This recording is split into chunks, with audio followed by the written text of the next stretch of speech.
YouTube channel medical इन nurses सब।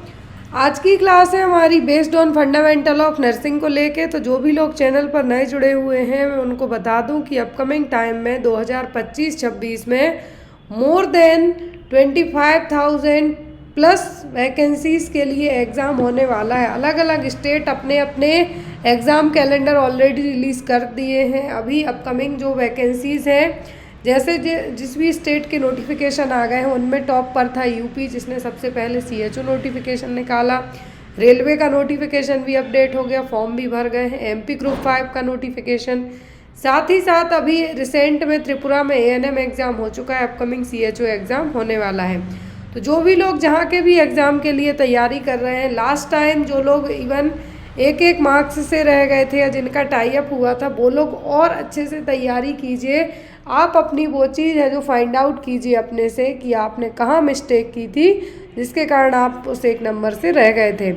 और मैं बता दूं कि स्टडी मटेरियल के रिगार्डिंग अभी मेरे पास रिसेंट में DMER एग्ज़ाम को लेके CHO NHM और रेलवे के लिए बहुत ज़्यादा मैसेज हैं जो आ रहे हैं। मैं उनको बता दूं, आप DMER का भी पेपर दे रहे हैं तो आप एक बार DMER का पेपर देखिए और एक बार कोई और नर्सिंग का पेपर देखिए या आप कोई और क्लासेस देखिए। तो क्या आपको लगता है कि ये क्वेश्चन आपके मैच नहीं हो रहे हैं, स्पेशली नर्सिंग के?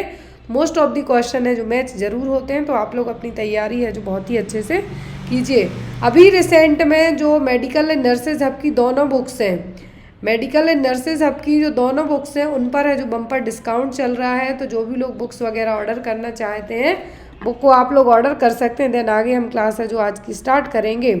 जो NHM एंड CHO बुक है ये आपको फ्लिपकार्ट पर भी है एंड आप इसको डायरेक्ट है जो मेरा व्हाट्सएप नंबर है इसके थ्रू भी ऑर्डर कर सकते हैं। जो यदि आप फ्लिपकार्ट से लेते हैं तो आपको 680 समथिंग बुक पड़ेगी, 680 के आसपास। लेकिन अब जो भी लोग यदि डायरेक्ट बुक ऑर्डर करना चाहते हैं तो यहाँ पर आपको ओनली 570 रुपीज़ में है जो बुक अवेलेबल है। अब आपको लग रहा होगा कि मैम है जो डायरेक्ट में आपको बुक सस्ती क्यों दे रही हैं एज़ कम्पेयर टू फ्लिपकार्ट के। सीधा सीधा आपको 100 रुपीज़ का है जो अंतर पड़ जाएगा। अब यदि आप लोग बुक डायरेक्ट लेना चाहते हैं तो डायरेक्ट भी ले सकते हैं, और यदि आप लोग बुक डायरेक्ट नहीं लेना चाहते हैं, आपको लगता है कि बुक आपको फ्लिपकार्ट से ही बेटर है, आप वहाँ से भी ऑर्डर कर सकते हैं। बुक दोनों जगह, चाहे आप फ्लिपकार्ट से लें या जो डायरेक्ट लेते हैं बुक भेजूँगी मैं ही। दूसरी जो RRB की बुक है, और मैंने आपको इस क्लास के पहले एक वीडियो अपडेट किया था, उसमें इवन बुक्स के इंडेक्स भी दिखाए थे कि आपको 55 CHO NHM पेपर साथ में model paper as per your syllabus है जो ऐड किए गए हैं। जो RRB बुक है इसका MRP आपको 399 रुपीज़ है, जिसमें आपको 1000 से ज़्यादा हैं जो मॉडल पेपर के रिगार्डिंग क्वेश्चन है। 10 मॉडल पेपर हैं, 10 ऑफिशियल पेपर हैं, 1000 से ज़्यादा वन लाइनर है और साथ में जोड़ी मिलाओ क्वेश्चन, पेयर मैचिंग क्वेश्चन भी दिए गए हैं। तो जो भी लोग इस बुक को डायरेक्ट ऑर्डर करना चाहते हैं तो ये बुक आपको ओनली 299 रुपीज़ में अवेलेबल हो जाएगी डायरेक्ट में, और फ्लिपकार्ट से लेना चाहते हैं तो ये भी वहाँ पे अवेलेबल है एज यू विश। और जो मेरा व्हाट्सएप नंबर है जिसको लेके सबसे ज़्यादा कन्फ्यूज़न होती है लोगों को, वो ये रहा 8880468078। Clear? Which inhibit glucagon secretion. तो ग्लूकागॉन के सीक्रेशन को इनहिबिट करने का काम कौन करेगा? अमीनो एसिड, एक्सरसाइज, सोमेटोस्टेटिन या फिर बीटा एगोनिस्ट। तो ग्लूकागॉन एक हार्मोन है, पैंक्रियाज रिलीज करती है किसके लिए? ग्लूकागॉन को। अब इसी ग्लूकागॉन के सीक्रेशन को इनहिबिट करने का काम कौन करेगा? तो यहाँ पर ग्लूकागॉन का सीक्रेशन कौन करेगा? पैंक्रियाज की जो अल्फा सेल्स हैं, बीटा रिलीज करती हैं इंसुलिन को, अल्फा रिलीज करती हैं किसको? ग्लूकागॉन को। अब इस ग्लूकागॉन का यदि सीक्रेशन होता है तो इसको इनहिबिट मतलब सप्रेस करने का काम कौन करेगा? तो इसको सप्रेस करने का काम कौन करेगा? वो करेगा सोमेटोस्टेटिन। कौन करेगा? सोमेटोस्टेटिन। तो यहाँ पर आपका आंसर क्या होगा? सोमेटोस्टेटिन। एग्जाम में आपको आ सकता है कि रिलीज कौन करेगा ग्लूकागॉन को? पैंक्रियास की अल्फा सेल्स। कौन सी? अल्फा सेल्स, जो आइसोलेट्स ऑफ लैंगरहैंस में सेल्स है, alpha beta gamma, alpha beta delta. Alpha करेंगी ग्लूकागॉन को, बीटा करेंगी इंसुलिन को, और जो यहाँ पर डेल्टा सेल्स हैं वो सोमेटोस्टेटिन को। सोमेटोस्टेटिन है जो यहाँ पर क्या है, तो सोमेटोस्टेटिन का जो मेन रोल यही है कि जो ग्लूकागॉन हो रहा है, सीक्रेट हो रहा है, उसके इनहिबिशन करना, उसको सप्रेस करने का काम करना। तो यहाँ पर जो सोमेटोस्टेटिन हार्मोन है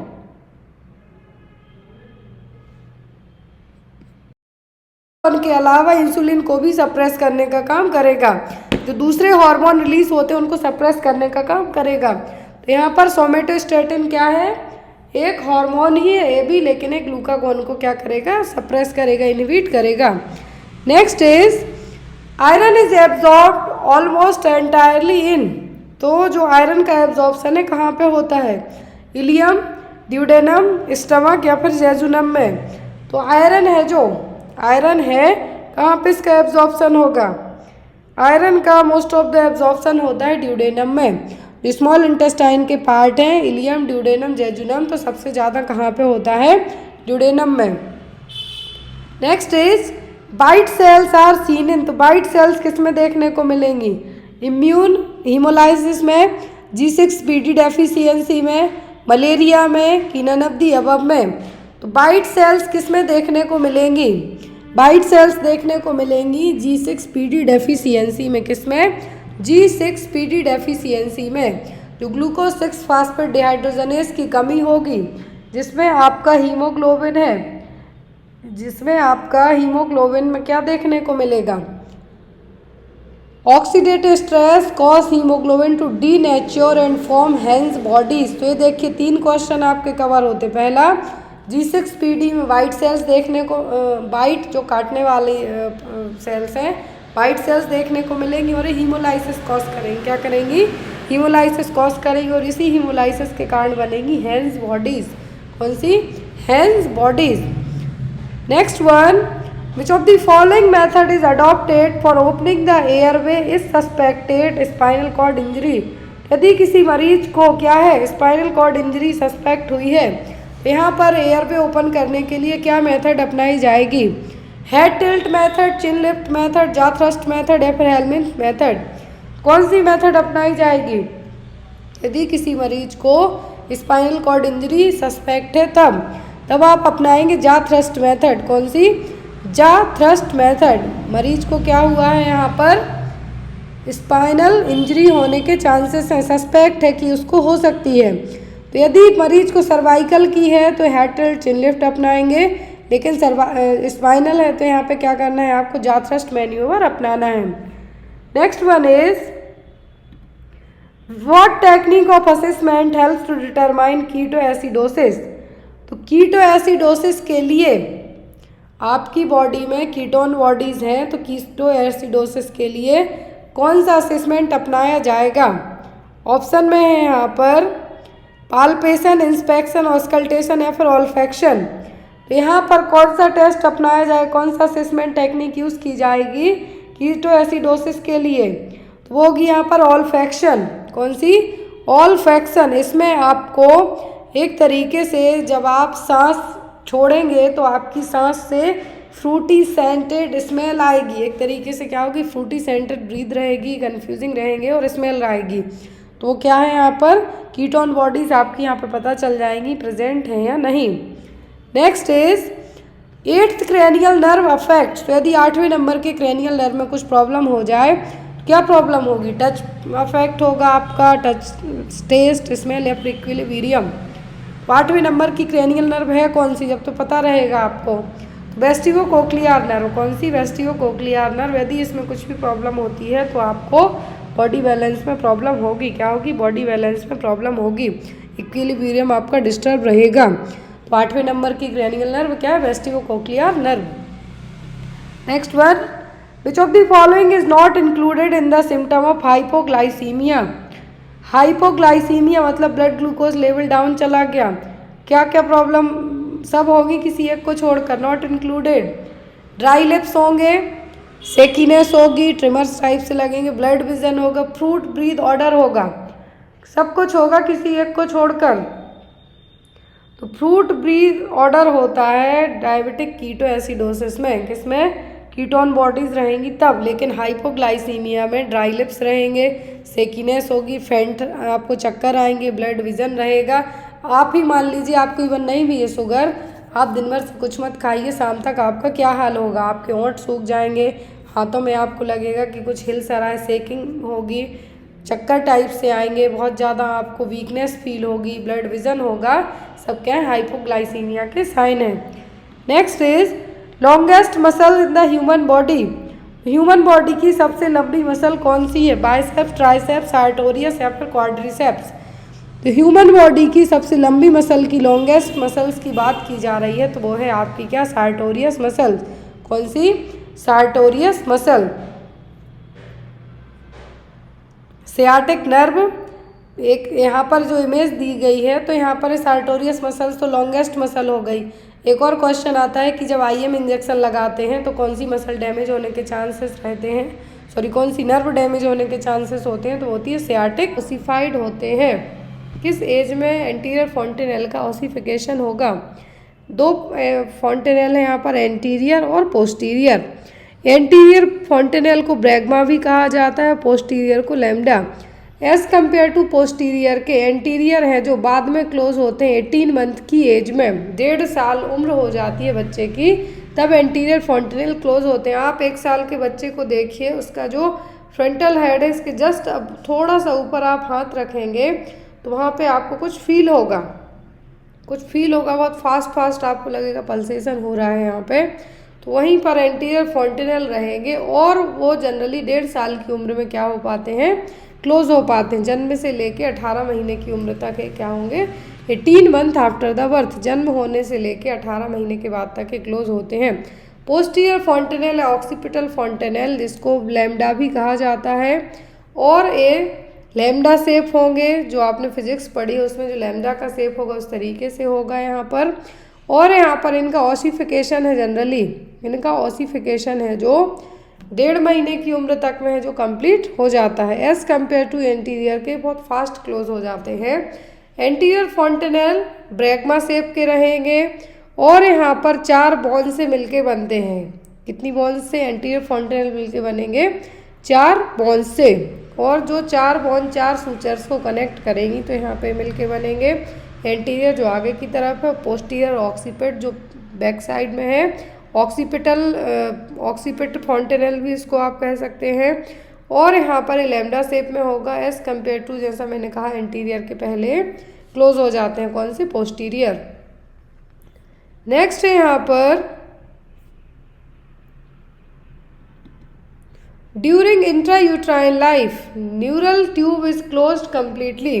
तो इंट्रायूट्राइन लाइफ में, और आज की क्लास में एक चीज़ और सुन लीजिए कि आपको 1 लाइनर क्वेश्चन सबसे ज़्यादा रहने वाले हैं इस क्लास में। लेंदी क्वेश्चन नहीं है, 1 लाइनर हैं जो कि आपको फास्ट एज रिवीजन क्वेश्चन के तरीके से आपको जल्दी जल्दी सॉल्व करने होंगे।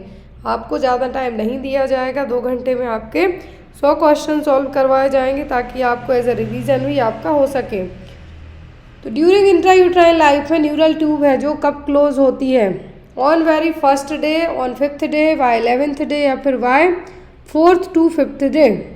इंट्रा मतलब जब फीटस गर्भ में है, इंट्रायूट्राइन का मतलब होता है ड्यूरिंग द टाइम जब फीटल कहाँ पर हो? यूट्रस में हो।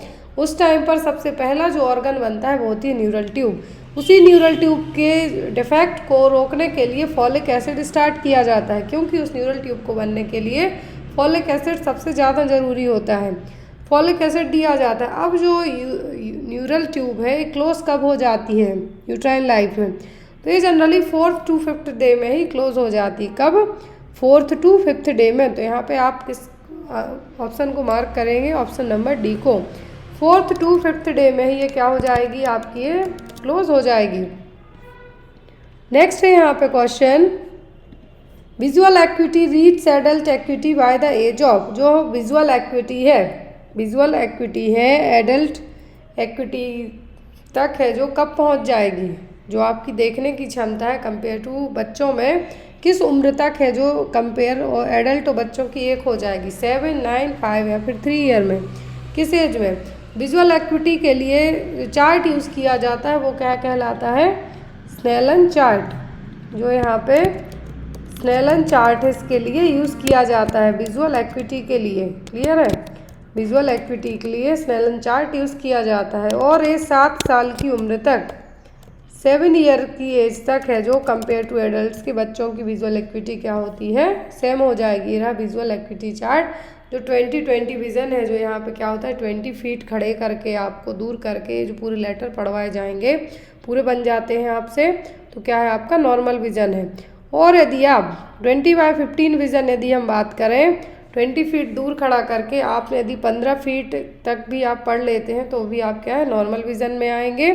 और यहाँ पर एक चीज़ और आपकी नोटिस की जाती है 20/20, तो यहाँ पर 20 क्या होती है विजुअल एक्विटी, जो एडल्ट और बच्चों की एक हो जाएगी 7 साल की उम्र तक।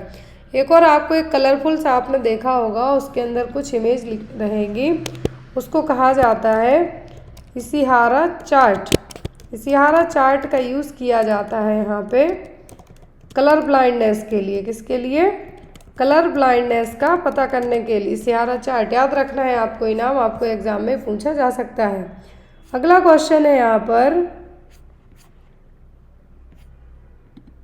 Identify the disease in the image. तो यहाँ पे एक बच्चा दिख रहा है बड़े से सिर का, बहुत ही क्यूट सा बेबी है, लेकिन उसको कुछ प्रॉब्लम है। उस प्रॉब्लम का नाम क्या है? हाइड्रोसेफेलस, मरासमस, थैलेसीमिया या फिर नन ऑफ द अबव। बच्चे का हेड देख के आपको समझ में आना चाहिए। सेफेलस वर्ड जुड़ जाए तब भी मतलब हेड हो गया आपका। मरासमस का मतलब होता है कुपोषण। अब यहाँ पर जो बच्चा दिख रहा है किसका है? हाइड्रोसेफेलस का। उसके हेड में जो कोरोइड प्लेक्सस क्या करता है? सीएसएफ बनाता है, और यही सीएसएफ या तो कोरोइड प्लेक्सस ने ज़्यादा सीएसएफ बना दिया है, या बॉडी प्रॉपर एब्जॉर्ब नहीं कर पाई है, या बाहर एक्सक्रीट नहीं हो पाया है जो सीएसएफ, तो वो सीएसएफ क्या हो गया यहाँ पे जम गया, और उस जमाव के कारण बच्चे के हेड की साइज क्या हो गई? बढ़ गई है। जब कुछ भरेगा सिर में, इसको आप कह सकते हैं हाइड्रोसेफेलस को। नॉर्मल लैंग्वेज में यदि बात करें नॉन मेडिकल वालों को, कि सिर में पानी भर जाना, सिर में पानी भर जाना यही कहलाएगा क्या? हाइड्रोसेफेलस। इसको ट्रीट करने के लिए बीपी सेंटिंग यूज़ किया जाता है।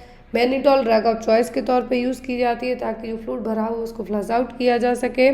कॉमन प्रोसीजर अपनाया जाता है वेंट्रोपेरिटोनियल संटिंग की जाएगी। वेंट्रिकल से जो कोरोइड प्लेक्सस के यहाँ पे वाटर फिल्डअप हुआ है ब्रेन में, वहाँ से संटिंग की जाएगी पेरिटोनियल एरिया तक, और उसके थ्रू बॉडी से बाहर निकाला जाएगा जो सीएसएफ ऑक्यूमुलेट हुआ है। तो यहाँ पर जो बेबी दिख रहा है, इसकी साइज जो हेड की साइज है अकॉर्डिंग टू दैट क्या है? हाइड्रोसेफेलस। क्या है? Hydrocephalus. Which position to be provided to an unconscious patient while performing mouth care? यदि आप किसी बेहोश मरीज की ओरल केयर कर रहे हैं, माउथ केयर कर रहे हैं, तो आप उसको कौन सी पोजीशन प्रोवाइड कराएंगे? फॉलोअर्स पोजीशन, नी चेस्ट, सुपाइन या फिर साइड लाइन पोजीशन? कौन सी पोजीशन देंगे आप? यदि किसी मरीज की ओरल केयर करते हैं, मरीज बेहोश है, तब आप उसको कौन सी पोजीशन देंगे? तब आप उस मरीज को देंगे साइड लाइन पोजीशन, ताकि एस्पिरेशन का जो रिस्क है वो कम रहेगा। अनकॉन्शियस मरीज को चोकिंग होने से बचाना है, एस्पिरेशन से बचाना है आपको। हो सकता है कि जब आप ओरल केयर कर रहे हो उसकी कुछ वॉमिट ना कर दो, वॉमिट करेगा तो एस्पिरेट होने के चांसेस ज़्यादा रहेंगे। इसीलिए मरीज को साइड लाइन मतलब हेड साइड करके है जो क्या करेंगे? उसकी ओरल केयर करेंगे। और कभी भी ओरल केयर करते टाइम मरीज की आपको डेंचर्स या फिर कुछ भी इंसर्ट नहीं करना, इवन जो लगे हुए हैं उसको बाहर निकाल देना है। क्लियर है?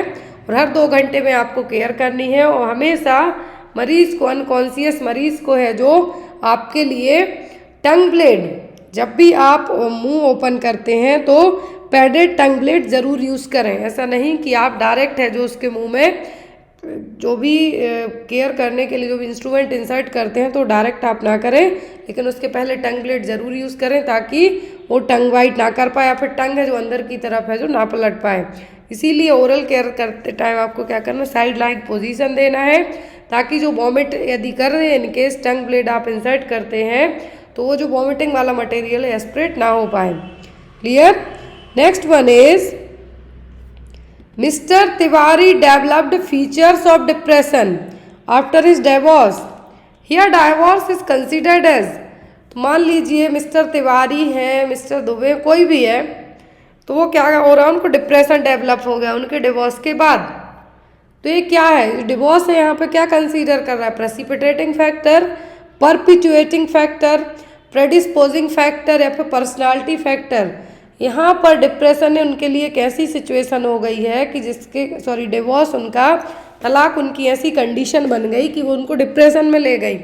अब यहाँ पर डिवोर्स की जगह उनके किसी लव वन की डेथ हो सकती है या फिर उनकी जॉब जा सकती है, जिसके कारण वो क्या हो गए, डिप्रेशन में चले गए। तो ये क्या होगा, ये कहलाएगा प्रेसिपिटेटिंग फैक्टर है। देखिए यहाँ पर 3 तरीके के फैक्टर हैं, प्रेसिपिटेटिंग, परपिचुएटिंग और प्रीडिस्पोजिंग। तो प्रेसिपिटेटिंग फैक्टर है जिसका मतलब उनके एक कोई स्पेसिफिक इवेंट हो गया, किसी लव्ड वन की डेथ हो गई, जिसके कारण ट्रिगर का काम कर गए कि जो करंट प्रॉब्लम है उससे वो निपट ही नहीं पाए, और उनको उस प्रॉब्लम से निपटने के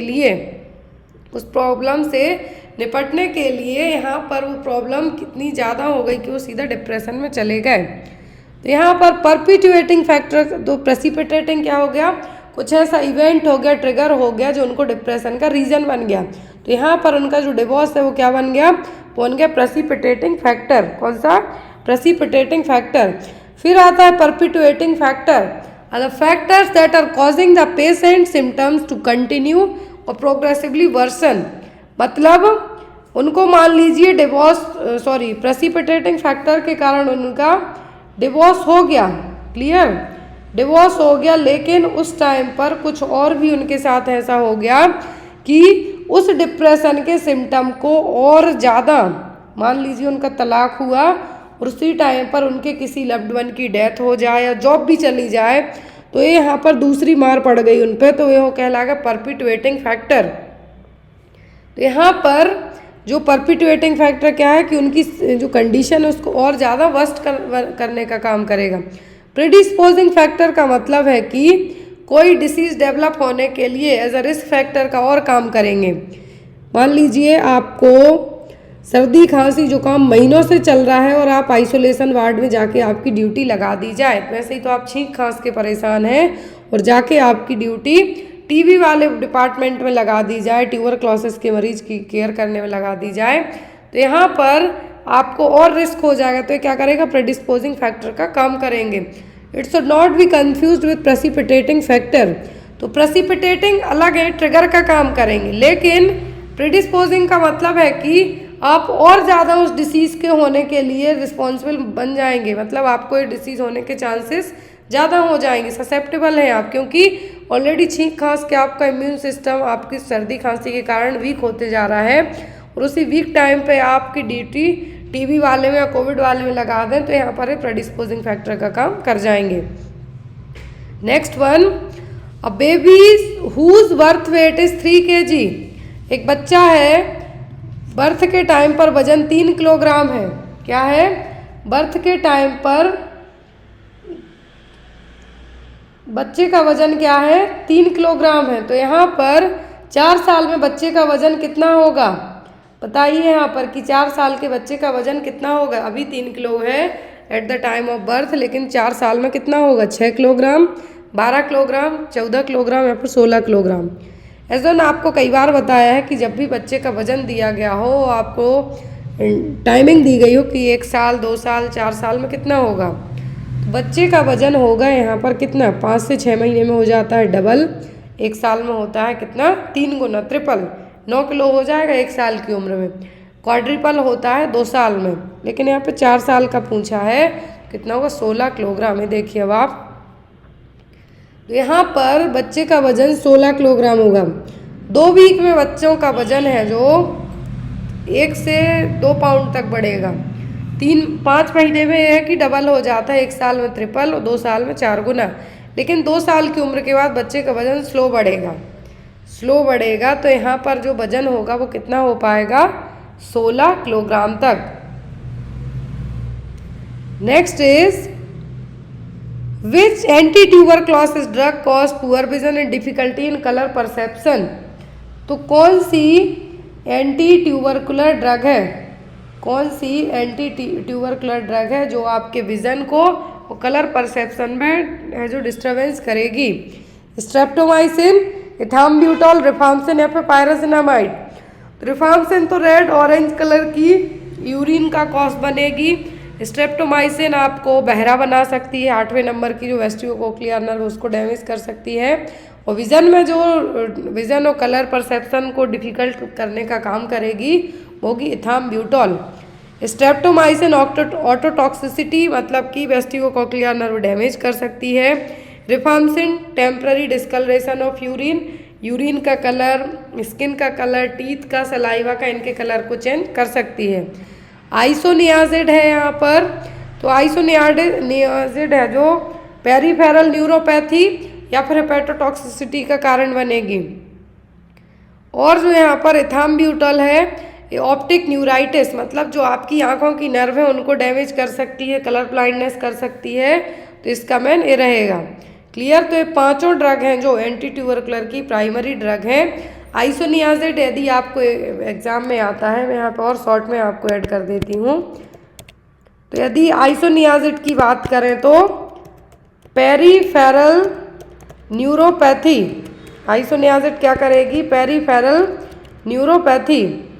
रिफाम्पिसिन है जो रिफाम्पिसिन क्या करेगी, आपका टेम्पररी जो यूरिन का कलर है या फिर यूरिन सलाइवा जो कलर है सब क्या करेगी, ऑरेंज रेड टाइप का कर देगी। फिर यहाँ पे आपकी आती है पायराजिनामाइड। क्या है, पायराजिनामाइड। तो पायराजिनामाइड है जो जनरली जॉइंट्स के लिए या फिर हाइपर यूरिसेमिया, यहाँ पर दो चीज़ याद रखें, हाइपर यूरिसेमिया एंड हेपेटोटॉक्सिसिटी। हेपेटोटॉक्सिसिटी का कारण बनेगी इथाम्ब्यूटोल। तो इथाम्ब्यूटोल ऑप्टिक मतलब विजन को डिस्टर्ब करेगी आपके। क्लियर। फिर है स्ट्रेप्टोमाइसिन। तो स्ट्रेप्टोमाइसिन का मेन यही है कि वो वेस्टिबुलोकोक्लियर जो 8th क्रैनियल नर्व है, क्या है, 8th क्रैनियल नर्व को डैमेज करेगी, लेकिन यहाँ पर साथ ही साथ हियरिंग लॉस का कारण भी बन सकती है, क्योंकि आपके जो सुनने में जो कोक्लियर पार्ट है वो हेल्प करेगा, तो वो भी यहाँ पर रिस्पॉन्सिबल हो सकती है। तो ये पांचों ड्रग हैं और इन पांचों ड्रग के जो साइड इफेक्ट हैं जरूर एग्जाम में आते हैं आपको। Next one, the act of rubbing on an oil into the skin to produce a local effect is known as. तो जब आप अपनी स्किन पे कोई ऑयल रब करते हैं तो लोकल इफेक्ट कॉज करेगा, वो क्या, इंजेक्शन है, इनहेलेशन है, इनक्शन है कि इन्फ्यूज़न। इन्फ्यूज़न का मतलब तो होगा डायरेक्ट आईवी में इंजेक्ट करना। इंजेक्शन का मतलब अलग अलग तरीके से हो सकता है, इंट्राडर्मल हो सकता है, आईवी हो सकता है, आईएम हो सकता है। इनहेलेशन का मतलब है कि नेजल स्प्रे के थ्रू कुछ भी चीज़ आपको इनहेल करना है। इनक्शन का मतलब होगा रबिंग। क्या है, रबिंग। मान लीजिए आप झंडू बाम लगाते हैं अपने हाथ पैर में, लाल बाम लगाते हैं, ऑयल लगाते हैं, सब क्या है, इनक्शन है। इंस्टलेशन जो आप कान में ईयर ड्रॉप डालते हैं, आइज में ईयर ड्रॉप डालते हैं, वो हो गया। Next one, a 50-year-old man present with sudden onset of dyspnea, breathlessness and chest pain. Examination shows tachypnea, hypotension, cyanosis, jugular vein distension, tachycardia and low grade fever. The most likely diagnosis is। Question में कहा गया है कि मरीज को dyspnoea हो रहा है मतलब ब्रीदिंग डिफिकल्टी हो रही है, ब्रीथलेसनेस हो रहा है, चेस्ट पेन हो रहा है। एग्जामिनेशन में पता चला कि टैकिपनिया हो रहा है मतलब जो रेस्पिरेटरी रेट है वो क्या है, बढ़ रही है, बीपी लो हो रहा है, रेस्पिरेटरी रेट बढ़ रही, बीपी लो हो रहा है और ब्लू साइनोसिस की कंडीशन हो रही है। जुगुलर वेन है जो नेक के यहाँ पे विजिबल हो रही है ज़्यादा, टैकिकार्डिया हो रहा है मतलब पल्स रेट भी बढ़ रही है और फीवर भी है लो ग्रेड। क्या है, एक्यूट एमआई में फीवर नहीं आता है। Acute attack of bronchial asthma तो इसमें भी फीवर नहीं होता है, ना स्ट्रोक में होता है। ये सभी रीजन है किसके, ये पल्मोनरी एम्बोलिज्म के, किसके, पल्मोनरी एम्बोलिज्म के। Next one, while providing care to a patient with hepatitis the nursing officer should take special precautions too। तो यदि जब आप हेपेटाइटिस वाले मरीज की केयर करते हैं तो एज अ नर्स आपको क्या स्पेशल प्रिकॉशन बरतने हैं। Prevent droplet spread of infection, use caution when bringing food for patient, wear mask and gown before entering the room, use gloves when removing the patient's bedpan. तो यहाँ पर यदि आप hepatitis मरीज की care करते हैं हॉस्पिटल में तो एज अ नर्स आप क्या करेंगे, तो हेपेटाइटिस है जो ड्रॉपलेट इन्फेक्शन से नहीं फैलता है। क्लियर? जब आप मरीज को खाना लेके आते हैं तब भी नहीं आपको होने के चांसेस हैं। और ये गाउन और मास्क का तो यहाँ पर कुछ कॉन्सेप्ट ही नहीं है। तो यदि हेपेटाइटिस वाला मरीज है तो यहाँ पर जब आप पेशेंट का जो बेड पेन है वो रिमूव करते हैं उस टाइम पे आपको ग्लव्स ज़रूर पहनना है, क्योंकि ये जो फीकल मटेरियल से हो सकता है। यदि हेपेटाइटिस एओरी हुआ तो यहाँ पर फीकल मटेरियल से होने के चांसेस रहेंगे। तो जब आपको क्या करना है, ग्लव्स पहन लेना है, क्योंकि यहाँ पर मरीज का डायरेक्ट आपकी जो मरीज है यहाँ पर डायरेक्ट उसके बेड पेन से आपको कुछ ना कुछ इन्फेक्शन मिल सकता है। तो इसीलिए ऐसे केस में आपको क्या करना है, अपने ग्लव्स है जो यूज़ करने हैं। नेक्स्ट वन कि ब्लड लॉस ज़्यादा हो रहा है, यदि पल्स रेट ज़्यादा है मतलब 90 से 102 बहुत हाई पल्स रेट है, ऐसे केस में पता चलेगा कि ब्लड लॉस ज़्यादा हो रहा है। क्योंकि जो सभी ऑप्शन दिए हैं रेस्पिरेटरी रेट कॉमन कंसीडर की जाएगी। तुरंत इन्फेक्शन कभी भी नहीं होता है कि तुरंत फीवर आ जाए, टाइम लगता है, 24 घंटे के बाद होता है। जब परपीरियल इन्फेक्शन होता है तो लास्ट है कि 90 अबव, तो यहाँ पर पल्स रेट बढ़ी हुई है मतलब एक्सेसिव ब्लड लॉस हो रहा है। Next one, while assessing Mr. Gupta with Braden scale, the score attained what 8 which indicate the risk of developing pressure sore for Mr. Gupta। तो ब्रैडन स्केल यूज़ की जाती है प्रेशर सोर और डेक्यूबिटस ulcer के लिए। अब यहाँ पर स्कोरिंग दी गई है 8। तो ये क्या है, माइल्ड है जो प्रेशर सोर है, मॉडरेट है, हाई है कि वेरी हाई है। तो ब्रैडन स्केल में स्कोरिंग सिस्टम यूज़ किया जाता है। जब स्कोर बताया गया है कि 8 है तो कौन से लेवल पे है, माइल्ड, मॉडरेट, हाई या फिर वेरी हाई पर। तो ये प्रेशर सोर है, डेक्यूबिटस अल्सर है कितना, वेरी हाई पर। ये देखिए आप, नॉर्मली होती है जो माइल्ड टू नो रिस्क तक रहेगा। ब्रैडन सोर जो स्केल है यहाँ पर मतलब 15 से 23 तक है, मॉडरेट में 13 से 14, हाई रिस्क मतलब 10 से 12 तक, लेकिन 8 है तो मतलब वेरी हाई रिस्क पे है जो कि 6 से 9 बताई गई है। अब 6 से ज़्यादा जाती है तो बहुत ज़्यादा हाई है। और इसके जो चीज़ें चेक की जाती हैं ब्रैडन स्केल में वो 6 टर्म्स यूज होंगे, sensory perception, moisture, activity, mobility, nutrition, friction और शियर। ये क्या है यहाँ पे चेक किए जाएंगे। Next one, what is the name of the opening that connects to arteria of foetal heart. जो फीटल हार्ट के आर्टरिया हैं उन आर्टरिया को कनेक्ट करने के लिए एक ओपनिंग होगी, वो ओपनिंग क्या है, ductus आर्टरियोसिस, ductus venosus, foramen ovale या फिर लिगामेंटम टेरेस। क्या होगा, 2 आर्टरिया हैं जो फीटल हार्ट में क्या है, कनेक्ट हैं, तो वो क्या कहलाएंगे, वो कहलाएंगे यहाँ पर फोरामेन ओवेल। देखिए ये क्या है, फोरामेन ओवेल। ये रहा जो फोरामेन ओवेल है क्या करेगा, 2 आर्टरिया को कनेक्ट करेगा, तो ये foramen ovale. Ductus arteriosus foetal blood vessels हैं जो डाइवर्ट करेंगी राइट वेंट्रिकल, जो डाइवर्जन होगा right ventricle to aorta, aorta to body, body to foetal gas exchanger में। और जो डक्ट है जो आफ्टर बर्थ के कुछ घंटों के बाद क्या हो जाती हैं, क्लोज हो जाती हैं। Next one, in which of the following genetic condition karyotype 47 XXY is scene.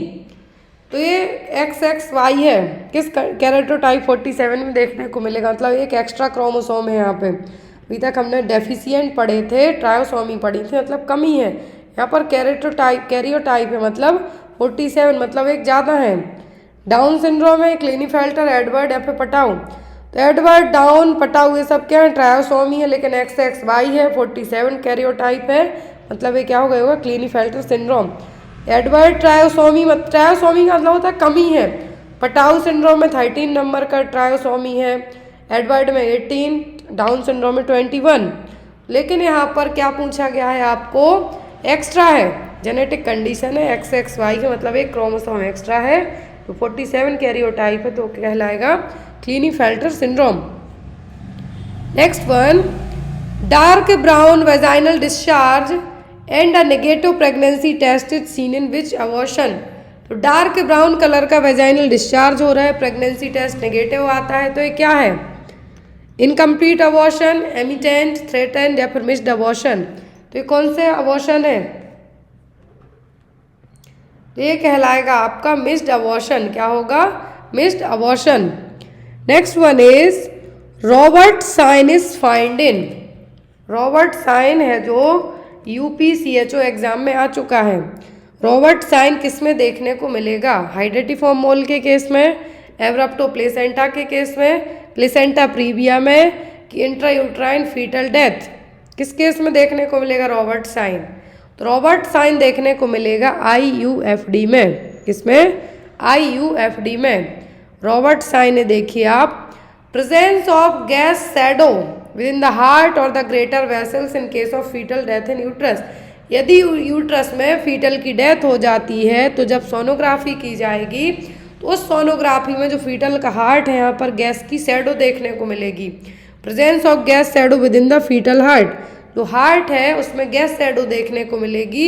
एक तो रेयरली होगा और ये जनरली जब होगा जब फीटल की डेथ हुए, फीटस की डेथ हो गई यूट्रस में 1 से 2 दिन तक हो गए हों। यहाँ पर कभी कभी 12 घंटे, मतलब यहाँ पर 12 घंटे के बाद यदि फीटल डेथ हुई 12 घंटे तक हो गए हैं, जो गैसेस का एक्सचेंज करेगा फीटल हार्ट, वहाँ पर गैसेस क्या होंगी, सॉरी ब्लड फ्लो, ब्लड का जो एक्सचेंज करेगा वहाँ पर गैस भरी हुई दिखेगी USG में, तो वो कहलाता है रॉबर्ट साइन। एक होता है स्पेल्डिंग साइन। क्या है? एक होता है आपका स्पेल्डिंग साइन। तो स्पेल्डिंग साइन का मतलब है कि जो बोन्स हैं, फीटल स्कल्स की बोन्स हैं, वो एक दूसरे के ऊपर क्या हो जाएंगी? कोलैप्स हो जाएंगी। क्या होंगी? कोलैप्स होंगी। 2 साइन आ सकते हैं। एक होता है रॉबर्ट साइन जो इंट्रायूट्राइन फीटल डेथ है, इसमें आपको एक पूछा जा सकता है रॉबर्ट साइन, और दूसरा होता है स्पेल्डिंग साइन। क्या है? Spalding sign. दोनों साइन देखने को मिलते हैं इंट्रायूट्राइन फीटल डेथ में ही। रॉबर्ट साइन में हार्ट के अंदर गैसेस फील्ड में USG में दिखाई देंगी, और स्पेल्डिंग साइन में क्या होगा, जो फीटल स्कल की बोन है वो एक दूसरे के ऊपर ओवरलैप हो जाएंगी, चढ़ जाएंगी एक दूसरे के ऊपर, तो कहलाएगा स्पेल्डिंग साइन। और जो साइन है वो क्या होंगे? पेन और क्रैम्पिंग होंगे, fetal kicking and movement stop हो जाएंगे, फीटल हार्ट बीट जो आप डॉपलर के थ्रू चेक करेंगे तो इनडिटेक्टेबल होगी, कुछ भी नहीं सुनाई देगा। फीटल हार्ट बीट मूवमेंट हैं जो अल्ट्रासाउंड में भी डिटेक्ट नहीं होंगे। इन्वेस्टिगेशन में 100% पता चलेगा जब आप क्या करेंगे? USG करेंगे तब। रॉबर्ट साइन होगा, स्पेल्डिंग साइन होगा। स्पेल्डिंग साइन का मतलब होगा कि जो बोन्स है, स्कल बोन्स क्या हो जाएंगी? कोलैप्स हो जाएंगी, एक दूसरे के ऊपर ओवरलैप हो जाएंगी। गैस शैडो देखने को मिलती है विद इन 12 आवर में। वॉल साइन का मतलब है hyperflexion of the spine. Helix sign होगा, अम्बिलिकल आर्टरीज में गैस देखने को मिलेंगी। Crowding of the ribs shadow, ribs हैं वो क्या होंगी? इकट्ठी हो जाएंगी। तो यहाँ पर ये सभी साइन किसके हैं? ये सभी साइन हैं USG करेंगे जब आप, तब देखने को मिलेंगे USG में। एक्सरे एब्डोमेन का करेंगे स्ट्रेट, रॉबर्ट साइन देखने को मिलेगा, स्पेल्डिंग साइन होगा, वॉल साइन होगा, हेलिक्स साइन होंगे, क्राउडिंग होगी किसकी? रिब्स शैडो की। तो ये सभी क्या है? तो प्लेसेंटा की डिलीवरी है उसके बाद से लेके कुछ हफ्तों तक का टाइम क्या कहलाएगा? Puerperium, antenatal period, lochia, pyrexia. Pyrexia का मतलब होता है क्या? फीवर। पैरेक्सिया का दूसरा नाम क्या होता है? फीवर। नॉर्मली जो हमारा टेम्परेचर होता है 98.6 डिग्री क्या है? फ़ारेनहीट है, नॉर्मल टेम्परेचर है। लेकिन जब इससे ज़्यादा जाए, मोर देन चला जाए इससे, तब किस में कंसीडर होगा? फीवर में। 99 के ऊपर ही मतलब जाएगा तो यहाँ पे कंसीडर हो जाएगा किसमें? फीवर में। लेकिन 99.6 से 100 क्रॉस करता है तब। लोचिया का मतलब होगा आफ्टर डिलीवरी के बाद होने वाली जो ब्लीडिंग। अब ब्लीडिंग में यहाँ पे डेब्रिज डिस्चार्ज है वो हो सकता है, कुछ सेल्स हो सकती हैं वो। एंटीनेटल पीरियड का मतलब होता है आफ्टर कंसेप्शन टू डिलीवरी होने तक का जो ड्यूरेशन है, वो पूरा जो प्रेगनेंसी के बाद वाली केयर है यहाँ पर वो है क्या? Antenatal period. परपीरियम पीरियड का मतलब होता है प्लेसेंटा डिलीवरी होने के बाद से लेके कुछ हफ्तों का पीरियड। जो कि कितना होता है 6 वीक्स और 42 डेज। इस दौरान जो रिप्रोडक्टिव ऑर्गन है नॉन प्रेग्नेंट स्टेट में रिवर्ट बैक होंगे। यहाँ पे देखिए कि जो परपीरियम है क्या 6 वीक आफ्टर द बर्थ के बेबी बर्थ के बाद का जो ड्यूरेशन है वो कंसीडर किया जाता है। दूसरा यहाँ पर परपीरियल पायरेक्सिया कब होगा, जब किसी भी तरीके का इन्फेक्शन हो जाए तब। फीवर कब आता है, जब आपको कुछ इन्फेक्शन हो जाए तब। तो यहाँ पर परपीरियल पायरेक्सिया कंसीडर किया जाता है तब बॉडी का टेम्परेचर 100.4 डिग्री फ़ारेनहीट या इससे ज़्यादा हो तब, जो कि 2 सेपरेट ओकेशन मतलब 24 आवर के बाद, 24 आवर डिलीवरी होने के बाद से, क्योंकि तुरंत तो इन्फेक्शन होगा नहीं आपको आफ्टर डिलीवरी के बाद, मे बी 24 घंटे 48 घंटे के बाद सो होगा। फीवर आपकी बॉडी ने मतलब टेम्परेचर बढ़ा है मतलब फीवर मतलब आपकी बॉडी में कुछ ना कुछ इन्फेक्शन हो गया है। और आफ्टर द डिलीवरी के बाद जो यदि आपको फीवर आता है 24 घंटे के बाद या 48 घंटे के बाद, उसको परपीरियल पायरेक्सिया में कंसिडर किया जाएगा। और यहाँ पर परपीरियल पायरेक्सिया के रीजंस क्या हो सकते हैं, कारण क्या हो सकते हैं। एक तो सेप्सिस हो गया, मास्टाइटिस हो गया, या कुछ इन्फेक्शन हो गया, या यूटीआई हो गया, या फिर सिजेरियन सेक्शन के दौरान जो इंसिजन वगैरह लगाया वहाँ पर इन्फेक्शन हो गया। इन सब रीजंस इन सब कारणों से भी क्या है परपीरियल पायरेक्सिया है जो हो सकता है। अब यहाँ पर परपीरियम की स्टेज होती हैं जो एग्ज़ाम में बहुत आती हैं। परपीरियम पीरियड में होता क्या है कि जो reproductive organ non pregnant state में रिवर्ट बैक होते हैं, जो कि 42 दिनों का या फिर 6 वीक का ड्यूरेशन रखा जाता है। तो यहाँ पर यूट्रस तो नॉर्मल रिवर्ट बैक होगी, कितना यूट्रस नॉर्मल रिवर्ट बैक होगी, जो नॉर्मली नॉन प्रेग्नेंट स्टेट में यूट्रस का वजन होता है 60 ग्राम तक, उतने तक क्या होगी रिवर्ट बैक होगी। शुरुआती फर्स्ट वीक में बहुत फास्ट तरीके से रिवर्ट बैक होगी, मतलब वापस से है जो। तो यहाँ पे 3 स्टेज होती हैं इसकी परपीरियम पीरियड की। इमीडिएट मतलब कि first 24 hour after the parturition का मतलब होता है चाइल्ड बर्थ। क्या होगा चाइल्ड बर्थ, बच्चे के जन्म के बाद के जो शुरुआती 24 घंटे हैं वो पीरियड कहलाता है क्या इमीडिएट परपीरियम। और यहाँ पर दूसरा होता है अर्ली मतलब फर्स्ट वीक। अर्ली का मतलब क्या होगा कि शुरुआती 24 घंटे का हो गया वो हो गया इमीडिएट। अर्ली का मतलब है कि फर्स्ट वीक है जो वो कहलाएगा। रिमोट का मतलब होगा 6th वीक। क्या है 6th वीक, जिसमें पूरी यूट्रस जेनाइटल ऑर्गन है जो पूरे नॉन प्रेग्नेंट स्टेज में रिवर्ट बैक हो जाए। तो यदि आपको पूछें कि शुरुआती परपीरियम स्टेज तो वो कहलाती इमीडिएट, दूसरा 1 हफ्ते वाली तो वो है अर्ली, और तीसरी जिसमें 6 वीक का जो कंप्लीट है वो क्या कहलाएगा रिमोट परपीरियम। ये question remote puerperium I think MPCHO के एग्जाम में है जो आ चुका है। अब यहाँ पर जो इमीडिएटली आफ्टर द बर्थ है जो यूट्रस का वजन जनरली 1100 ग्राम तक पहुँच जाता है नॉन प्रेग्नेंट स्टेज में, प्रेगनेंसी स्टेज में 60 ग्राम से, क्योंकि एक्सपेंड होगी मस्कुलर ऑर्गन है। तो यहाँ पर 500 ग्राम तक तो क्या है 1 week after the birth, 300 gram 2 week after the birth, 6 week में 50 ग्राम पे वापस आ जाएगी। लेकिन यहाँ पर तुरंत ही इमीडिएटली आफ्टर बर्थ है जो 1000 ग्राम है यूट्रस का वजन क्या होता है घटता है। क्यों, फीटस बाहर आ जाएगा, प्लेसेंटा बाहर आएगा, और जो एमनियोटिक फ्लूइड और मेम्ब्रेन है वो सब बाहर आने के कारण 1000 ग्राम तो तुरंत घट जाता है। और जो अदर वेट पड़ा हुआ होता है वो भी विदिन 6 वीक में क्या हो जाएगा नॉर्मल हो जाएगा।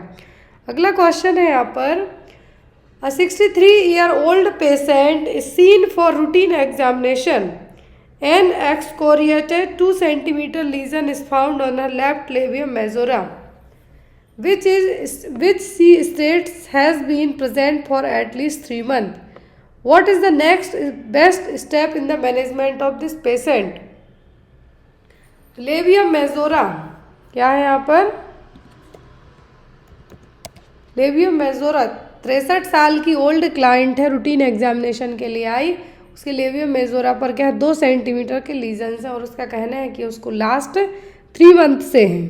तो यहाँ पर आपका पेशेंट के लिए मैनेजमेंट क्या होगा, prescribe hydrocortisone cream, schedule colposcopy, perform excisional biopsy, या फिर प्रिस्क्राइब बोरो सॉल्यूशन सॉक्स। क्या करेंगे आप फाइज इन फीटल लाइफ। ऑसिफाइज का मतलब है यहाँ पर बनने वाली पहली बॉन, फीटल लाइफ में बनने वाली सबसे पहली बॉन कौन सी है?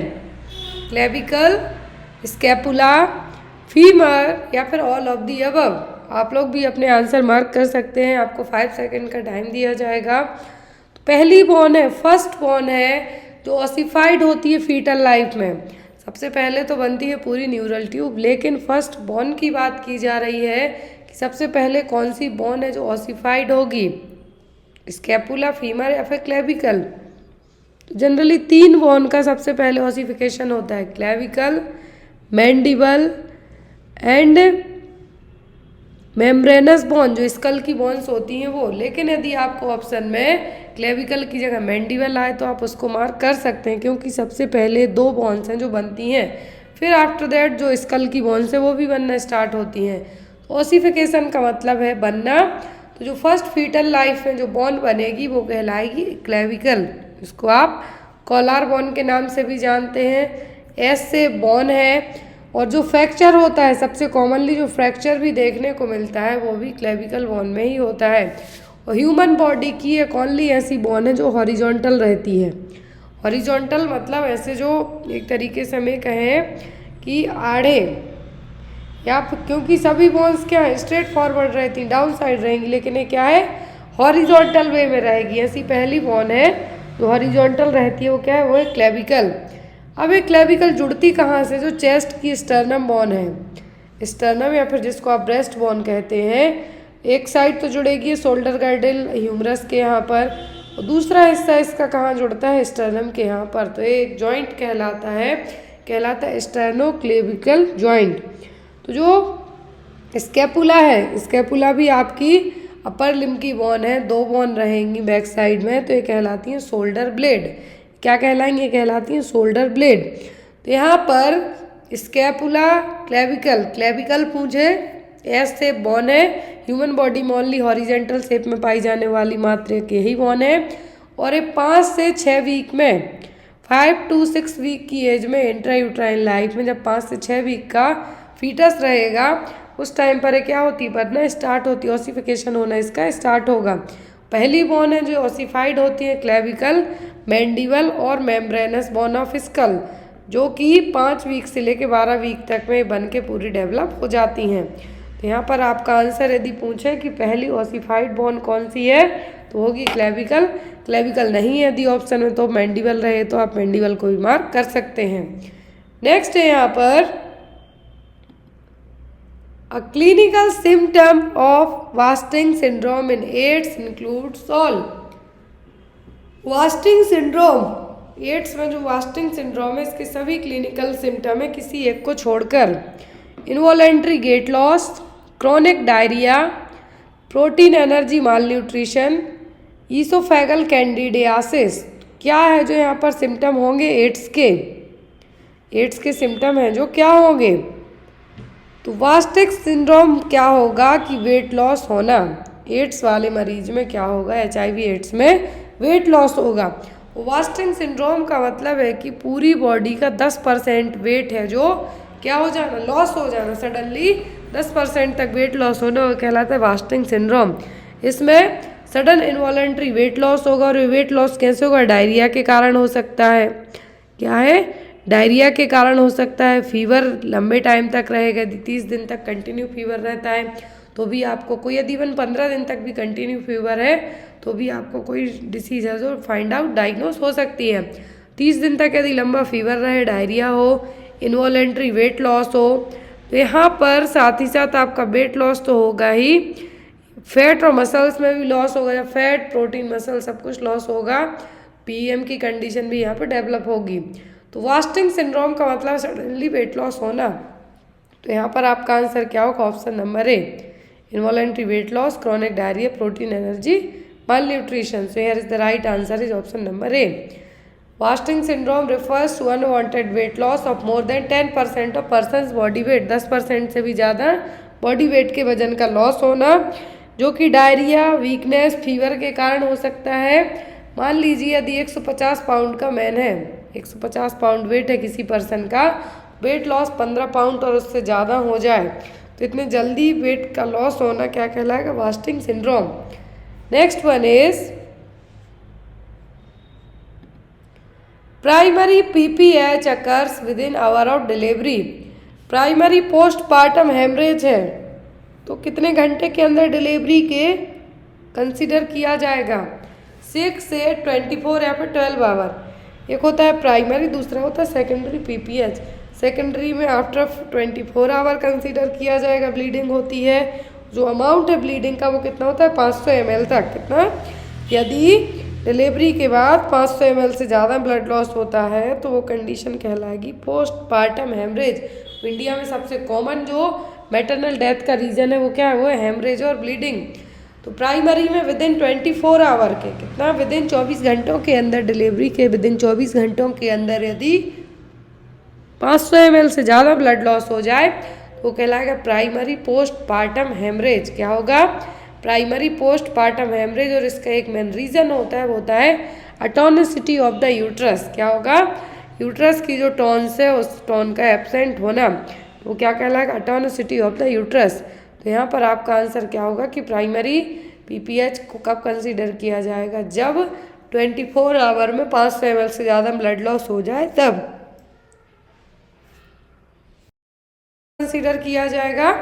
जब blood loss more than 500 ml, 500 ml से ज़्यादा ब्लड लॉस हो जाए तब कंसीडर क्या किया जाएगा? Postpartum haemorrhage. अब प्राइमरी तो यदि डिलीवरी होने से लेके विद इन 24 घंटों के अंदर यदि हो जाती है 500 ml से ज़्यादा ब्लीडिंग तो कहलाएगा पीपीएच। आफ्टर 24 आवर तो वो कहलाएगा सेकेंडरी पीपीएच। सबसे कॉमन पीपीएच का रीज़न क्या होता है? तो होता है अटोनिसिटी ऑफ द यूट्रस। क्या है? Atonicity of the uterus. Next is excessive alcohol use while on warfarin therapy leads to.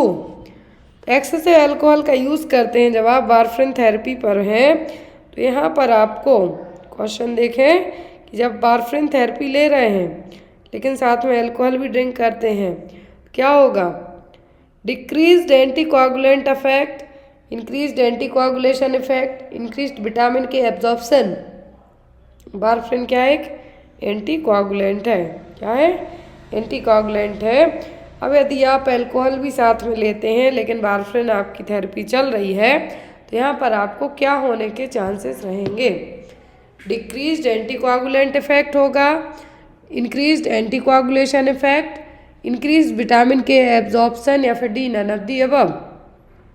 Excessive alcohol intake का मतलब है कि आपकी मान लीजिए किसी बीमारी के लिए आपको वारफ्रिन है जो दिया जा रहा है, वारफ्रिन दिया जा रहा है जो कि एक टेरेटोजेनिक इफेक्ट भी करती है। तो यदि वारफ्रिन देते हैं आप तो साथ में यदि कोई शराब पी रहा है तो क्या होगा?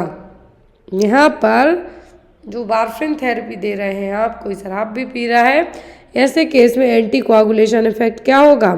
बढ़ जाएगा। क्योंकि यह अल्कोहल भी है जो आपकी बॉडी में कुछ platelets, body to make fewer platelets than normal. देखिए, alcohol can also cause your body to make fewer platelets than normal. Platelet cells हैं जो कि ब्लड क्लॉटिंग में हेल्प करेंगी। वारफ्रिन क्या है? इंटरफेयर करेगा क्लॉटिंग प्रोसेस में। तो यदि आप शराब पीते हैं तो यहाँ पर मेजर ब्लीडिंग का कारण बन सकता है क्योंकि वारफ्रिन इस चांस को और बढ़ाने का काम करेगा। तो इसीलिए यहाँ पर आपका आंसर क्या होगा? Increased anticoagulation effect. क्लियर है? मान लीजिए कोई शराब पी रहा है लेकिन उसकी वारफ्रिन थेरेपी चल रही है तो ऐसे केस में जो एंटीकोआगुलेशन इफेक्ट है वारफ्रिन का वो भी क्या होगा? बढ़ जाएगा। क्या होगा? बढ़ेगा जब ये इफेक्ट। तो यहाँ पर वारफ्रिन के इफेक्ट पड़ने के कारण ब्लीडिंग के रिस्क हैं वो भी बढ़ जाएंगे। नेक्स्ट वन,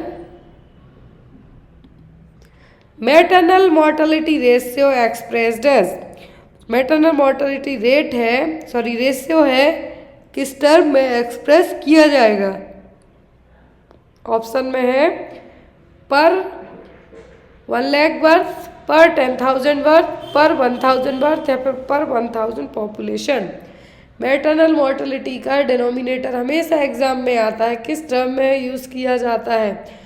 सभी 1000 में यूज़ किए जाते हैं चाहे IMR हो, लेकिन MMR में मैटरनल मोर्टेलिटी रेशियो में जो डिनोमिनेटर है वो होता है 1 लाख। कितना 1 लाख बर्थ।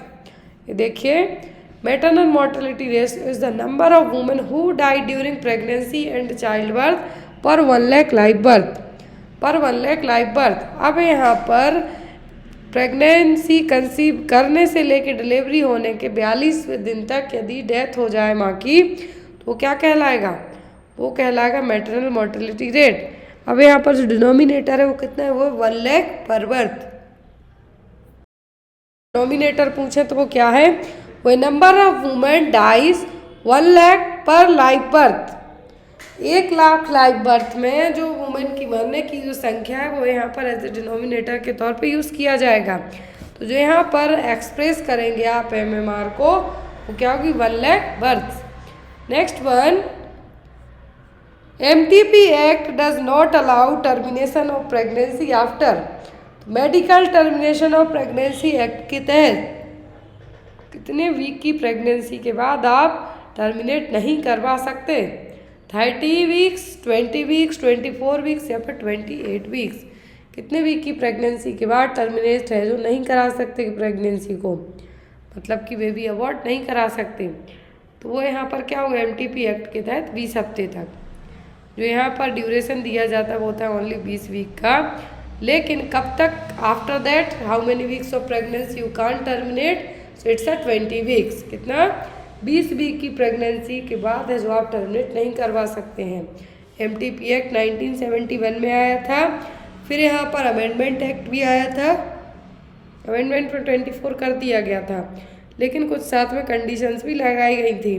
तो यहाँ पर अबॉर्शन कंसीडर किया जाता है इंडिया में लीगल तरीके से। यदि हम बात करें तो वो होता है MTP एक्ट के तहत 20 वीक तक की प्रेगनेंसी हो, लेकिन यदि 20 वीक से ज़्यादा की प्रेगनेंसी हो जाती है तो अबॉर्शन करने की परमिशन नहीं दी जाती है।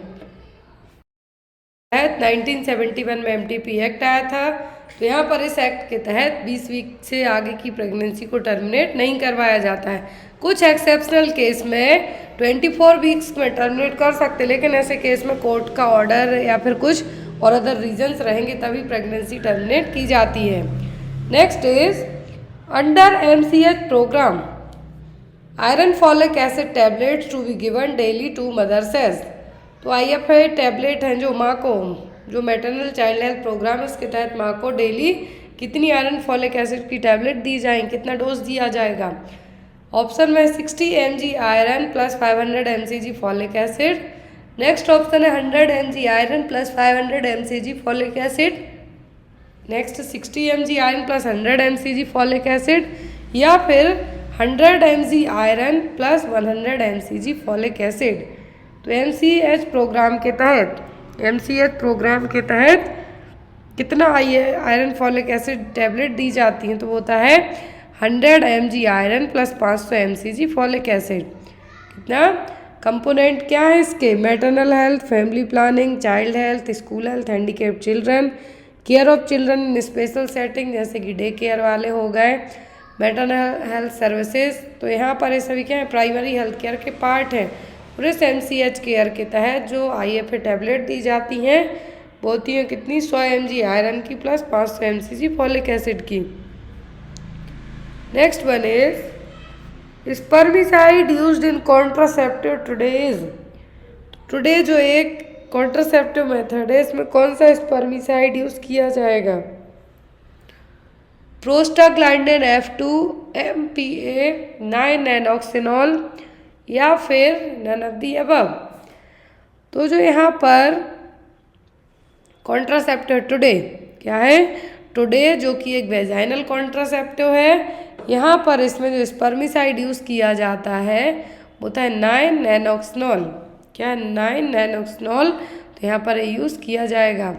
ये देखिए टुडे वेजाइनल कॉन्ट्रासेप्टिव है जो कि बर्थ कंट्रोल प्रोडक्ट के तौर पे यूज़ की जाएगी। इसमें क्या रहेगा, 1000 mg ऑफ नैनोक्सिनॉल रहेगा, नैनोक्सिनॉल 9, जो कि जैसे ही इंटरकोर्स किया जाएगा तो स्पर्म को किल करने का काम करेगा कौन, नैनोक्सिनॉल।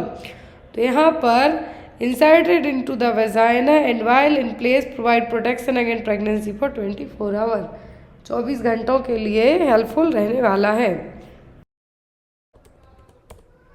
The fourth dimension of health according to WHO, world health organisation के अकॉर्डिंग चौथे नंबर का हेल्थ डायमेंशन कौन सा है?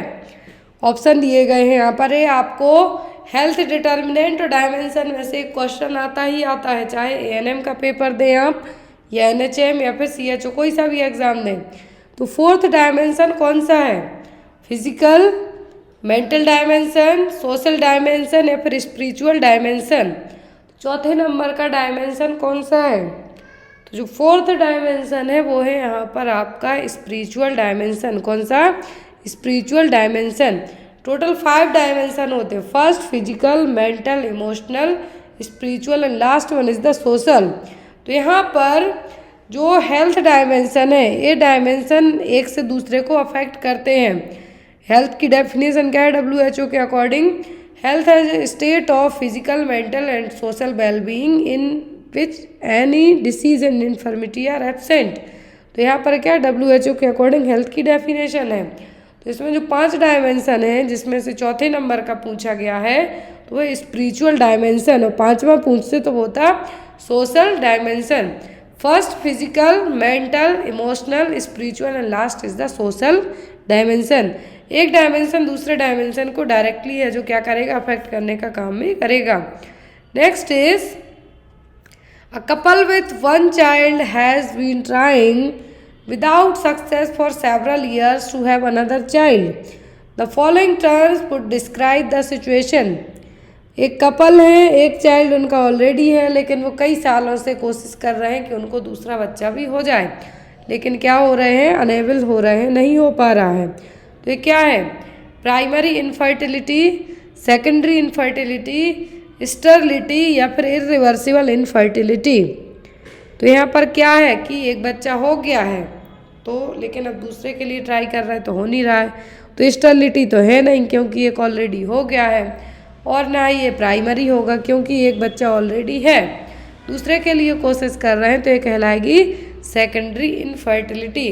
प्राइमरी का मतलब होता है कि एक भी बच्चा कंसीव ना हो पाता, लेकिन यहाँ पर एक बच्चा ऑलरेडी कंसीव हो गया है, दूसरा बच्चा चाहिए है। 1 साल से बिना किसी कॉन्ट्रासेप्टिव के क्या कर रहे हैं? प्रेगनेंसी कंसीव करने की कोशिश कर रहे हैं लेकिन नहीं हो पा रहा है, तो क्या है? वो सेकेंडरी इनफर्टिलिटी। स्टरलिटी का मतलब ये कि inability to achieve a pregnancy, कई सालों तक कोशिश करने के बाद एक भी बच्चा ना होना, तो क्या है? वो कहलाएगा स्टरलिटी। लेकिन एक बार बच्चा हो गया है, या फिर इनफर्टिलिटी का मतलब ये भी हो सकता है कंसीव कर जाए लेकिन बच्चा ना हो पाए, वुमेन प्रेग्नेंट हो जाए लेकिन बेबी को, जो लाइव बेबी उसको बॉर्न ना कर पाए। तो यहाँ पर आपका आंसर क्या होगा? इट्स अ सेकेंडरी इनफर्टिलिटी, क्योंकि वन चाइल्ड ऑलरेडी है, दूसरे के लिए कोशिश की जा रही है, तो ये क्या कहलाएगा? ये कहलाएगा secondary infertility. Next is red cross society was founded by. Red cross society है जो कब इसकी स्थापना हुई थी? हेनरी फोर्ड के द्वारा, हेनरी डोनाल्ड, हेनरी ब्राउनी या फिर नन ऑफ द अबव? एक क्वेश्चन आता है रेड क्रॉस सोसाइटी। तो रेड क्रॉस सोसाइटी को कई बार नोबेल प्राइज़ भी मिल चुका है, 3 से 4 बार लगातार जो प्राइज़ मिला है वो रेड क्रॉस सोसाइटी को ही मिला है। तो इसकी स्थापना की थी किसने? हेनरी डोनाल्ड ने 1920 में। किसने? हेनरी डोनाल्ड ने 1920 में इसकी स्थापना की थी, red cross society. Next is which is the last phase of home visiting in family health services. तो फैमिली हेल्थ सर्विसेज में लास्ट फेज कौन सी है? Activity phase, pre visit phase, terminal phase या फिर पोस्ट विजिट फेज? यहाँ पे कहा है होम विजिट किया आपने किसी भी फैमिली के यहाँ पर, तो फैमिली हेल्थ सर्विसेज के अकॉर्डिंग लास्ट फेज क्या होगी? लास्ट फेज होगी पोस्ट एक्टिविटी फेज। कौन सी? पोस्ट विजिट फेज और पोस्ट एक्टिविटी फेज भी कह सकते हैं। तो यहाँ पर पोस्ट विजिट फेज कहलाएगी कौन सी? Last phase. पहली होती है इनिशिएशन फेज, दूसरी होती है फिर प्री विजिट फेज, तीसरी होती है एक्टिविटीज़ ड्यूरिंग द फेज, क्या आपने एक्टिविटी की। चौथे नंबर पर होता है टर्मिनेशन फेज और 5वें पे आता है पोस्ट विजिट एक्टिविटी। मतलब आफ्टर आप सब कुछ करा है, दोबारा से एक बार और चेक करने जा रहे हैं, तो वो कहलाएगी पोस्ट विजिट फेज। अर्ली और इनिशियल फेज पूछें तो वो कहलाती इनिशिएशन फेज, फिर प्री विजिट, फिर एक्टिविटी, फिर टर्मिनेट करना है, फिर यहाँ पर पोस्ट विजिट फेज। तो लास्ट फेज यहाँ पे पूछी है होम विजिट की इन फैमिली में, तो वो क्या होगी, वो होगी post visit phase. Terminal phase 4th number पे आएगी। क्लियर है। Next is how much litre of water disinfected with a single 0.5 mg chlorine tablet. यदि आपके पास 0.5 mg की क्लोरीन की गोली है तो कितना पानी डिसइंफेक्ट होगा? 10 लीटर, 15 लीटर, 20 लीटर या फिर 25 लीटर। क्लोरीनेशन ऑफ वाटर जब यदि करते हैं आप तो क्लोरीन की जो 0.5 mg की टैबलेट है से कितना पानी डिसइंफेक्ट होगा? तो होगा 20 लीटर। कितना? 20 लीटर पानी डिसइंफेक्ट होगा। तो प्रोसेस है, प्रोसेस क्या कहलाएगी? Chlorination of water. और क्लोरीनेशन ऑफ वाटर को चेक करने के लिए जो टेस्ट होगा वो कहलाता है ऑर्थोट्यूलिडीन टेस्ट। क्या है? ऑर्थोट्यूलिडीन टेस्ट किया जाएगा क्लोरीनेशन ऑफ वाटर में क्लोरीन की मात्रा कितनी है उसके लिए। और जो प्रोसेस है यहाँ पर क्लोरीन की टैबलेट मिक्स कर रहे हैं पानी में वो कहलाएगी chlorination of water. Next is measures taken to stop the progress of disease is called which kind of prevention। तो मेजर्स लिए जा रहे हैं मतलब जो भी स्टेप कदम उठाए जा रहे हैं कि डिसीज़ की प्रोग्रेस को क्या करना है? स्टॉप करना है। डिसीज़ हो गई, पता चल गया, उसकी प्रोग्रेस को क्या करना है? मैनेज करना है। तो यहाँ पर कौन सा प्रिवेंशन होगा? प्राइमरी, सेकेंडरी, टर्सरी या फिर none of the above. Primary में डिसीज़ को आप क्या करते होने के पहले की फेज़ है जिसमें इम्यूनाइजेशन, हेल्थ एजुकेशन के थ्रू क्या कर सकते, होने से बचा ही सकते हैं। सेकेंडरी में हो गई है डिसीज़, डायग्नोस हो गई, लेकिन कॉम्प्लिकेशन को रोकना है तो होगा सेकेंडरी। टर्सरी में क्या होगा? ट्रीटमेंट हो गया, ट्रीटमेंट हो गया, जो भी इंजरी है या फिर जो भी डिसीज़ है वो सब ठीक हो गई, लेकिन दोबारा से वापस से फंक्शनिंग में लाना क्या कहलाएगा? टर्सरी। प्रिवेंशन और कॉम्प्लिकेशन को प्रिवेंट करना। तो यहाँ पर कहा है कि डिसीज़ की प्रोग्रेस को स्टॉप करना, मतलब पता चल गया कि डिसीज़ हुई है तो ये प्राइमरी नहीं है, ये कहलाएगा secondary level of prevention. A 30-year-old pregnant woman is diagnosed with pulmonary TB. Which of the following anti-TB drugs should not be given? Question ध्यान से देखें। 30 साल की प्रेग्नेंट वुमेन है, टीबी डायग्नोस हुई है उसको, पल्मोनरी टीबी मतलब लंग्स को अफेक्ट करने वाली टीबी। कौन सी एंटी ट्यूबरकुलर ड्रग आपको उसके लिए नहीं देना है?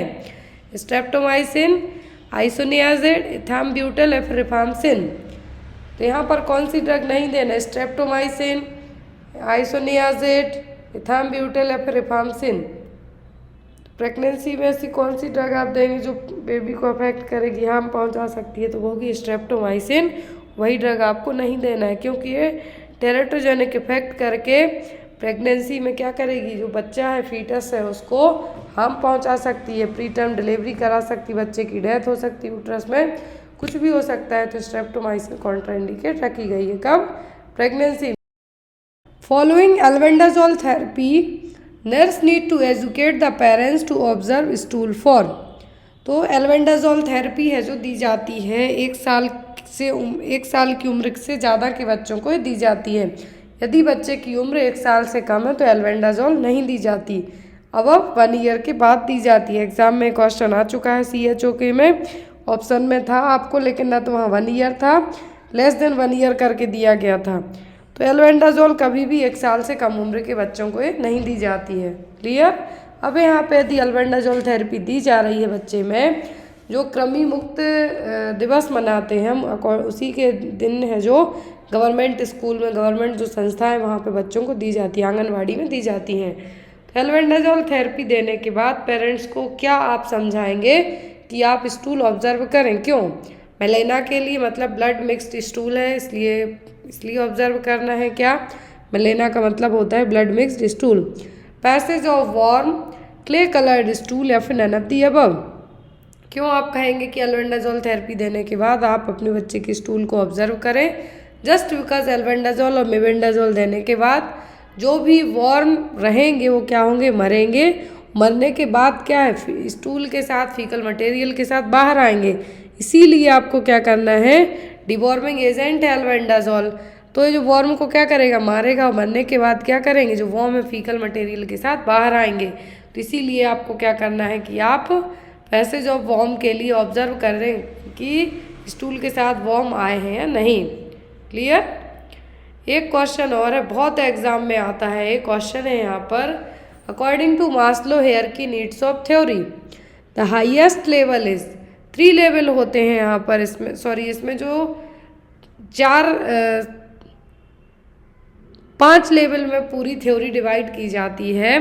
तो यहाँ पर जो हायरार्की नीड्स की हाईएस्ट लेवल नीड्स क्या है, बॉटम टू टॉप में जो सबसे हाईएस्ट टॉप पे है वो कौन सी नीड है, physiological, safety security, love and affection या फिर सेल्फ एक्चुअलाइजेशन। सबसे हाईएस्ट लेवल नीड्स की बात की जा रही है। तो सबसे लो में तो आएगी आपकी फिजियोलॉजिकल नीड्स, फिर आएगी सेफ्टी सिक्योरिटी, फिर आएगा लव अफेक्शन। यहाँ पर हाईएस्ट नीड होगी self actualisation. Maslow of hierarchy theory से एग्जाम में क्वेश्चन आते हैं कि बेसिक नीड्स में है आपकी सेफ्टी और फिजियोलॉजिकल, साइकोलॉजिकल में self esteem, love, belongingness, last में आती है टॉप पर सेल्फ फुलफिलमेंट नीड्स और सेल्फ एक्चुअलाइजेशन। तो बेसिक नीड्स क्या है, फिजियोलॉजिकल नीड्स में food, water, warmth, rest, security, safety. फिर belongingness, love needs, esteem needs से आएगी साइकोलॉजिकल में, मतलब मेंटली आपको फीलिंग होना चाहिए, आपके जो आस पड़ोस हैं वो होना चाहिए, फ्रेंड्स होना चाहिए, सब किस में आएंगे, साइकोलॉजिकल में। सेल्फ फुलफिलमेंट मतलब कुछ ना कुछ चीज़ें, एक से एक चीज़ें अचीव करनी है आपको, तो वो किस में आएगी, वो आएंगी टॉप पे, तो वो कहलाएगी सेल्फ एक्चुअलाइजेशन नीड्स। नेक्स्ट है यहाँ पर आपको आंसर के दिया गया है मलेरिया टेस्ट किट का नाम, कि जो मलेरिया टेस्ट किट है उसका नाम क्या है। ऑप्शन में है यहाँ पर, सॉरी ऑप्शन यहाँ पर नहीं दिए गए, डायरेक्ट आपको आंसर बताया गया है ताकि आपको कन्फ्यूज़न ना हो। इस किट का नाम है मोनोवैलेंट किट। फाल्सीपैरम मलेरिया को डायग्नोस करने के लिए जो किट यूज़ की जाती है वो कहलाती है RDT किट और मोनोवैलेंट किट। तो यहाँ पर ब्लड स्मीयर टेस्ट करके पता चलेगा तुरंत, एट द टाइम है जो क्या होगा, डायग्नोस भी हो जाएगा। तो क्या कहलाती है, मोनोवैलेंट और बाईवैलेंट किट। नेक्स्ट है यहाँ पर, आई थिंक ये question Jammu Kashmir CHO exam में आया है, मलेरिया टेस्ट किट पूछा गया था जब। एक क्वेश्चन है यहाँ पर, इन 6, 10 and 14 weeks vaccination in infant, vaccination pentavalent is given and which one is also administered. 6, 10 and 14 weeks की एज में बच्चे को पेंटावैलेंट वैक्सीन दी गई है। पेंटावैलेंट में 5 वैक्सीन इंक्लूडेड होती हैं, लेकिन उसके साथ में और कौन सी वैक्सीन भी दी जाएगी, मीजल्स, OPV, रोटावायरस या फिर टाइफॉइड।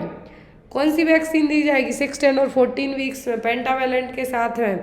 जो प्रेफरेंस दी जाती है, OPV तो 0 dose at the time of birth भी दिया जाता है, लेकिन 6, 10, 14 वीक्स के साथ में जो एक और वैक्सीन दी जाती है वो होती है रोटावायरस वैक्सीन। कौन सी, रोटावायरस वैक्सीन, जो बच्चों को डायरिया से प्रिवेंट करने में हेल्प करती है। एक होती है रोटारिक्स, दूसरी होती है रोटाटैक।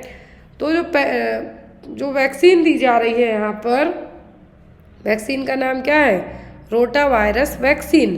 5 ड्रॉप दी जाती हैं। पेंटावैलेंट वैक्सीन में तो 5 वैक्सीन इंक्लूडेड रहेंगी, लेकिन रोटावायरस वैक्सीन की 5 ड्रॉप दी जाती हैं। देखिए यहाँ पर पूरा इम्यूनाइजेशन शेड्यूल दिया गया है कि कौन सी वैक्सीन कब दी जाती है। तो BCG सबसे पहले दी जाती है at the time of birth 0.05 ml, यदि उम्र एक महीने तक है, 1 मंथ तक की एज में।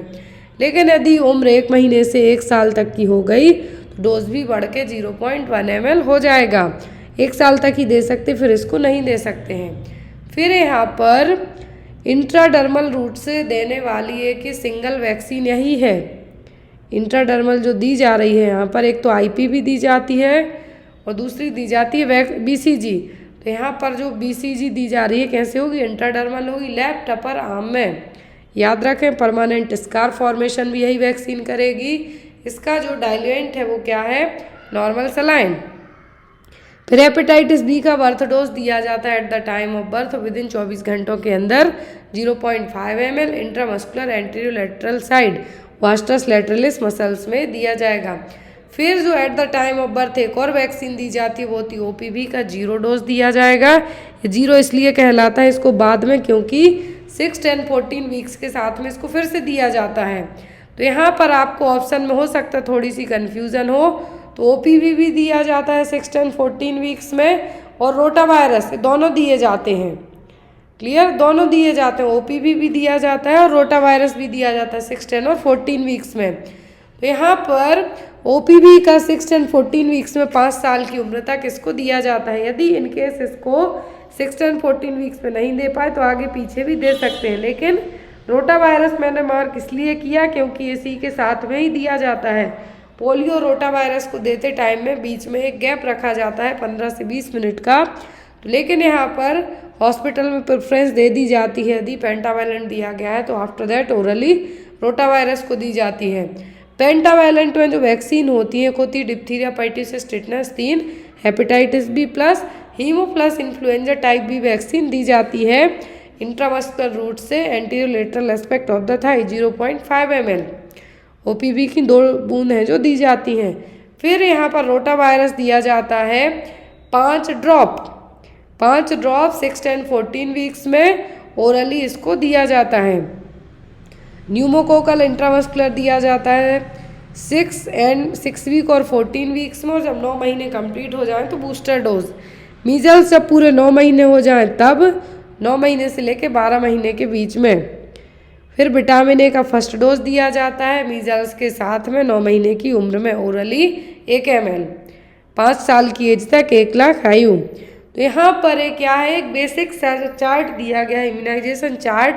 आपको ये बहुत इजी लगेगा, याद होगा तो इजी लगेगा, याद नहीं होगा तो बहुत टफ भी लगेगा। तो यहाँ पर जिसको भी ये याद नहीं है प्लीज़ याद कर लें, क्योंकि आपके लिए तो एग्ज़ाम में आता ही आता है, चाहे आप कोई सा भी एग्ज़ाम दे रहे हों। तो यहाँ पर आज की क्लास के लिए आपको यही क्वेश्चन थे। आई होप आपको आज की क्लास अच्छी लगी हो। कोई भी डाउट रह जाते हैं तो आप बेझिझक होकर पूछ सकते हैं। और आज ही आपको मे बी नाइट तक एक ऑफिशियल पेपर अपडेट किया जाएगा, प्लीज़ आप लोग ज़रूर चेक कीजिए। पेपर हिंदी इंग्लिश दोनों फॉर्मेट में रहेगा और रिसेंट का हुआ पेपर रहेगा। Thank you for watching us, bye bye, take care.